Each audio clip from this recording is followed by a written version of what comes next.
2 days before Christmas. I got up early and went straight to the farmer's market, filling a large woven basket with the freshest produce I could find. When I returned, I began to cook Samantha's favorite dishes: roast chicken with herbs and lemon and a creamy mashed potato. The whole house filled with the rich, warm smell of roasted garlic and thyme.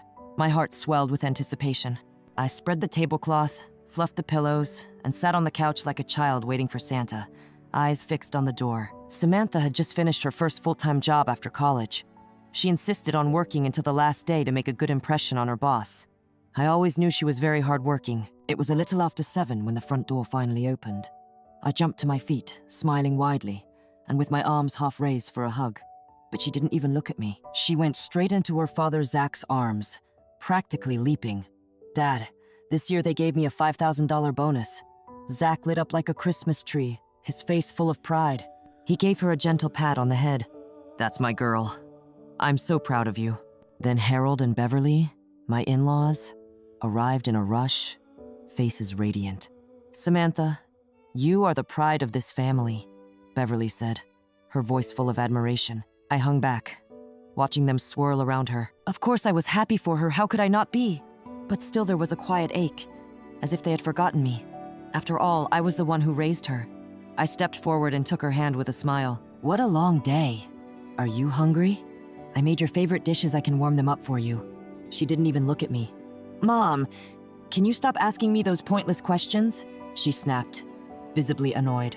Then she bent down, unzipped the suitcase with a face glowing with excitement. She pulled out a bundle of carefully wrapped envelopes and placed them proudly on the coffee table, as if about to announce contest winners. At that moment, Thatch's younger brother Hassan and his wife Emily came in. Their eyes immediately fell on the envelopes scattered across the coffee table. "Wow, Samantha. Looks like you're doing great," Hassan said, genuinely impressed. "I suppose these are gifts for everyone?" What a thoughtful gesture. As soon as Samantha saw Emily, she jumped up and hugged her tightly. "Auntie, I missed you so much." I stood there stunned. In that instant, I understood. She could treat anyone like family, anyone except me. While everyone gathered around her, Samantha cleared her throat and beamed. "To thank you all for your support this year, I prepared a little something for each of you. This one's for Dad, a $1,000 Visa gift card. The grandparents get $300 spa vouchers each. The uncles receive $200 gourmet supermarket cards." I did not move. I just watched as she handed the cards out one by one, smiling proudly. Emily nudged her gently and whispered, "Sweetheart, I think you forgot someone." Samantha tapped her forehead playfully, as if she had just remembered. "Oh my God, you're right. I think there's one more in my bag." A huge relief flooded me. So she had remembered me after all. Maybe she was saving mine for last. Maybe it would be something special. I reached out just as she bent and picked up our little dog Coco, cradling her like a baby. She tucked the last envelope into Coco's sweater and said affectionately, "This is for you, Coco, for being so good this year." I stood there speechless.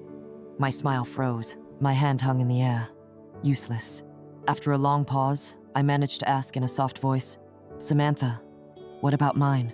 She turned to me with a soft and cutting tone. "Mom, you're home all day. You don't work. You don't understand how exhausting my job is. You cook and clean, sure, but that was your decision. You didn't help me with anything important. Why would I give you a gift?" Emily ran over and pulled her gently toward the sofa, whispering for her to stop.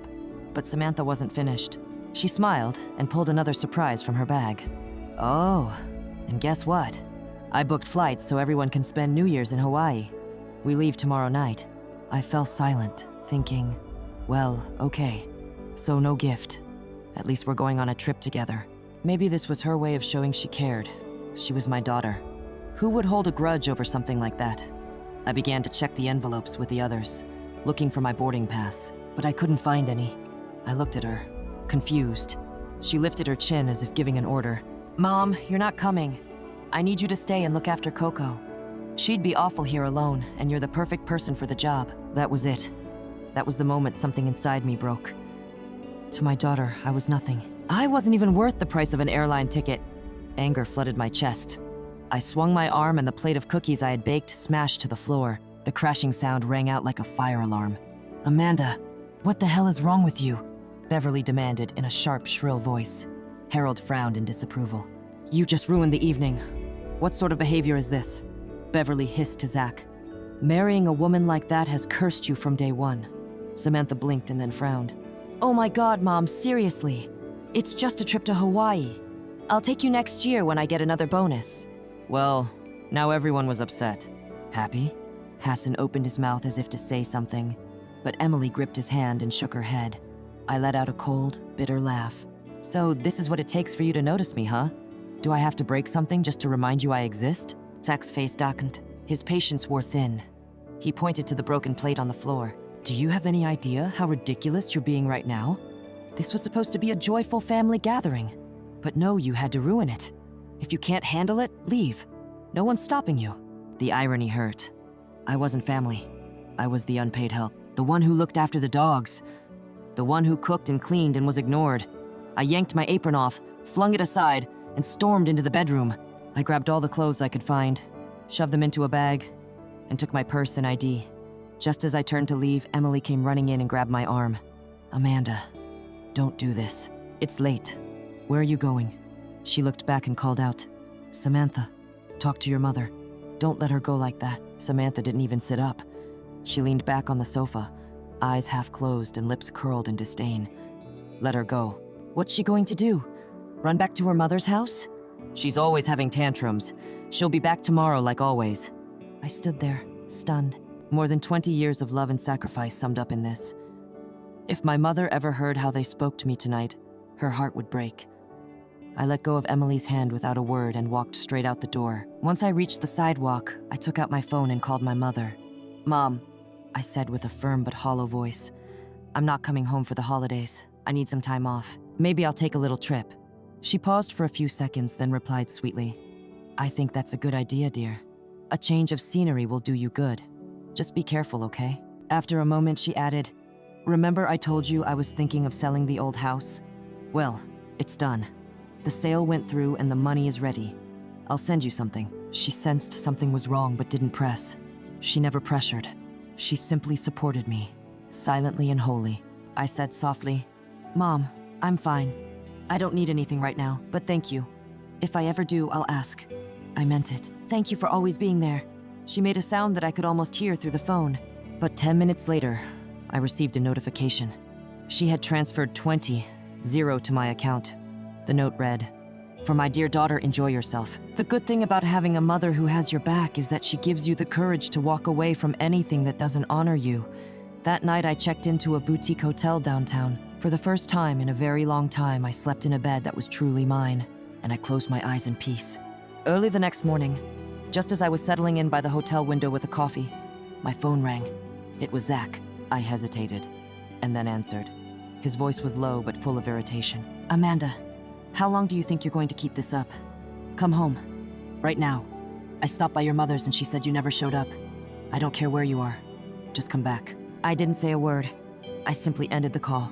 Who did he think he was? The help? A live-in maid he could summon with a snap of his fingers? What audacity that man had barking orders as if he still had any claim on me. Moments later, my phone buzzed again.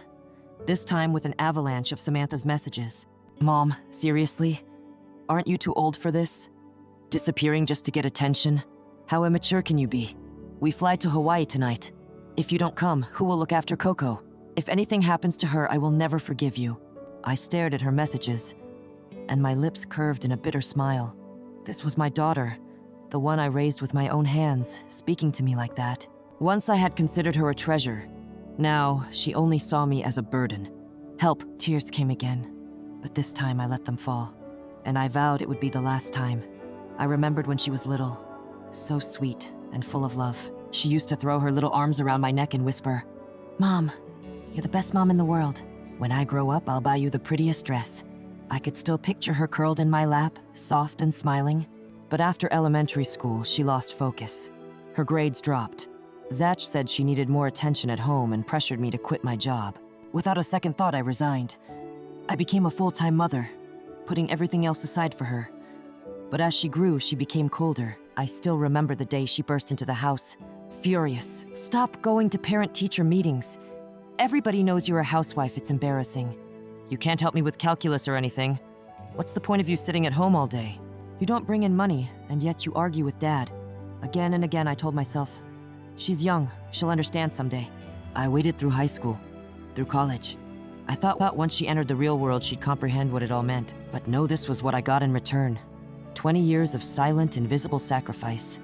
And now I was looking at a daughter I could barely recognize. That New Year's morning, she sent a final string of messages. Nice work.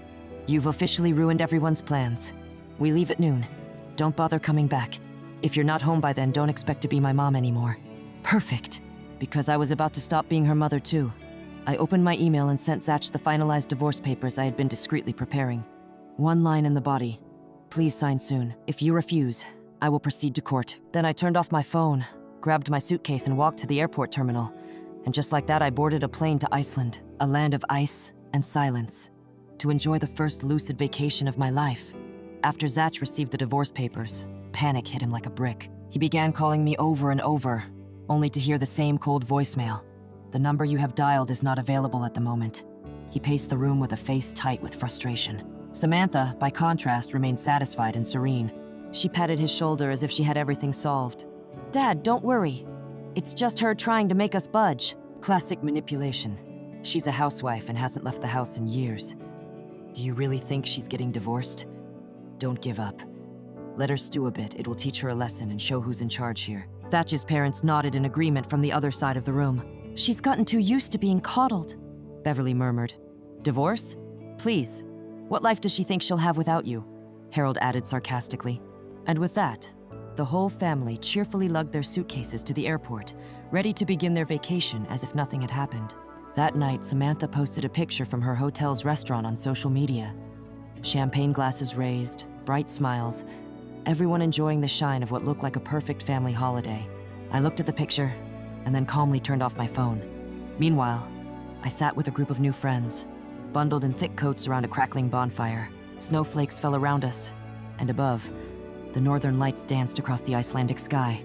We clinked our beer bottles and laughed. No obligations, no roles to play. Just freedom. The kind of beer I hadn't tasted in 20 years. I let out a quiet laugh and whispered to myself, being young is nice, but being free, that's better. I took some photos of the aurora and posted them on Instagram with a simple caption. Feels like a dream. You only have one life, take care of it. In less than a minute, Samantha's voicemail landed in my inbox. Her voice was high and furious. How could you? Are you using Dad's money to go on vacation alone? I worked my butt off all year and barely saved anything. Don't we matter to you? You're so selfish. I didn't listen to the rest. I simply ignored it. But she was right about one thing. I was being selfish. And for once in my life, I felt good about it. Breathing, living on my own terms, I only regretted not doing it sooner. So I posted another photo. My boarding pass for a flight to Norway. The caption had just 4 words. Next stop, brighter still. That was the moment Samantha finally cracked. She began calling non-stop, leaving message after message, frantic demands for answers. Why did you run away? Why are you wasting money? Why are you acting like a child? I didn't answer a single call. In the end, I blocked her number. Furious, she changed her return flight. A 7-day trip became 2. The next night, she burst into my mother's house and collapsed into tears in the living room. Gran, Mom is selfish. She ran away abroad while we tried to celebrate as a family. She cut off contact. She's spending all the money Dad worked for. She's even blocked me. You have to make her come to reason. My mother sat silent for a long moment, then looked up and said calmly, let me ask you something. When your whole family flew to Hawaii, did any of you ask whether your mother wanted to come? Samantha froze. She opened her mouth and said nothing. Zach intervened quickly, trying to smooth things over. See? You're mistaken. Amanda said she didn't want to come. She was trying to save money. My mother let out a dry, cutting little laugh. How curious. You just said she spent too much. Now she's saving? Which version is it? She made it clear. No one intimidates my daughter. She has me. And with my support, she will never need anyone's pity. She lacks nothing, and certainly not your crumbs. Then she stood and pointed to the front door and said without raising her voice, get out. Zach and Samantha left, dragging their feet, stunned. It wasn't until they were sitting in the car, the silence heavy between them, that Zach gasped and muttered, wait, now I remember your mom mentioned she was going to sell the old house. From how she spoke today, it's probably already sold. If that's so, she must have given that money to your mom. Samantha's face went white. What? Grandma sold the house? She gasped. That place is worth a fortune. No wonder she filed for divorce. She's going to take that money and run. We can't let that happen. We have to get that money back. From that day, Samantha changed. She wasn't the cocky, confident girl I once knew. She began texting me constantly, asking how my day was, whether I was enjoying the trip, how the weather was when I'd come home. As if a few sweet words could erase everything she had said. She assumed I would melt if I softened, like I always had. But this time I didn't. For days I didn't respond. Then one night she sent a voice message. Her voice trembled, full of tears. "Mom, I messed up. I'm so sorry. I didn't mean it, I was just so angry. I didn't think you'd actually leave. Please come back. I swear I'll be different, I'll change. Just come home, okay?" I listened and laughed silently. She still didn't get it. I didn't leave for a plane ticket. I left because I finally saw the truth. What I meant to this family. Where was I? And I was no longer going to stay. I deleted the message, and I moved on. A month later, I returned. The moment I crossed the threshold, Zach looked like a man drowning, searching for a lifeline. He grabbed the phone with trembling hands and called Samantha. "She's back. Get her home now." "I told you she wouldn't," he added. "If she actually signs those papers, we'll lose 300. Zero. Samantha appeared in an instant. The moment she saw me, she opened her arms and ran to me. "Mom!" "Finally, you're back. I missed you so much." I raised my hand and stopped her short. Then, calmly, I took the divorce papers from my bag and set them on the table. My voice was serene. "Go ahead, sign this. Keep the house, the car, the daughter. I want none of it." Zach's smile froze. His face took on an ashen tone. "Amanda," he said in astonishment, "how could you do this? Do you know how hard I've worked all these years? You stayed home enjoying life for 2 decades and now you simply walk away. All because you felt a bit left out. Is it worth throwing the marriage away?" I stood and looked him in the eye, then slammed the papers back on the table. "Do you think being a housewife is easy? Do you think Samantha became who she is by accident? You made me give up my job to raise her, and you spent years belittling me in front of her, telling her I was worth nothing because I didn't bring home a paycheck. Your parents mocked me at every chance, and you never defended me. You heard yourself call me a freeloader." Zach's face contorted, and his tone turned unpleasant. "Let's be honest. None of this would be happening if your mother hadn't inherited money. That's what this is about, right? You wouldn't dare do this if she hadn't bankrolled your rebellion." Samantha, who had been feigning remorse, blew up when she heard that. Her face darkened. She raised her voice. "You're being ridiculous. Don't think that just because you have money now you can treat us like garbage. You haven't stopped to consider your own behavior." I looked her in the eyes. My voice was icy and calm. "Samantha, I really hope one day you learn to think for yourself instead of parroting everything your father says. I raised you with everything I had. I didn't raise you to treat your mother like she's beneath you." She opened her mouth, but nothing came out. I turned to both of them and said slowly and deliberately, "If you don't sign, I will take this to court. I'm ready to go through with it." And with that I turned, opened the door, and left. I did not look back, not once, because in that moment I knew. I was no longer the woman trapped in the kitchen. I was free, and I had no intention of ever returning. The day after I left, Zach and Samantha showed up at my mother's house. That morning the doorbell rang. My mother told me later that it was the two of them again, the same faces, the same tone, only on a different stage. Yesterday, they had played the victims in front of me. Today, they came to her doorstep seeking to evade, demanding answers. From the same tree, the same sapling, what a pair. My mom didn't let them in. She stood in the doorway. She put her freshly washed ceramic coffee cup down on the entry table and said, calm and measured, "All right, she's just tired of being emotionally blackmailed." Samantha froze for a moment, then forced a smile that looked more pained than sincere. "Gran, we're just worried she might do something impulsive. You know, financially." Zach jumped in quickly. "Yes, see, we're just trying to protect the family's assets. She might be a little sensitive right now." My mother made a silent, and smiled not the kind of smile you'd like to receive. "So this is why you're here," she said in a sharp, quiet voice. "You want to know what she's doing with the money, right?" They tried to backtrack and explain, but she didn't give them the opportunity. "I've already spoken with a lawyer. Amanda is an adult. She can make her own decisions. If you expect to get anything from her, don't waste your time." Then, almost as an afterthought, but each word struck like a mallet, she said, "Stop treating her like a helpless housewife. She now knows how to protect herself. Legally." The door didn't slam shut, but it closed with quiet firmness. That afternoon, I sat in my mother's study for hours. The documents my lawyer had sent were spread across the table. Trust structures, account statements, bank records. I stared at them for a long time, almost dazed. For the first time in my life, the papers in front of me weren't handed to me by someone else, with a sticky note that said, "Sign here." They were mine, and I had to make the decisions. My mother stood by the bookcase, holding a cup of red tea. Her voice was steady. "This money," she said, "is something I always intended to give you later, for your future, to ensure your security." She paused, and then looked at me straight on those sweet eyes, now lined with age but sharper than ever. "But it seems you need it now." She came over, sat beside me, and laid her hand gently on mine. "Amanda, your father and I woke up too late. By the time we realized we had to protect ourselves, there wasn't much left. But you, darling, you still have options." A lump formed in my throat. My eyes stayed dry because the pain was too deep. I took the pen, and for the first time, I was not signing an insurance policy for Zach. Not a loan guarantee, not a joint sale agreement.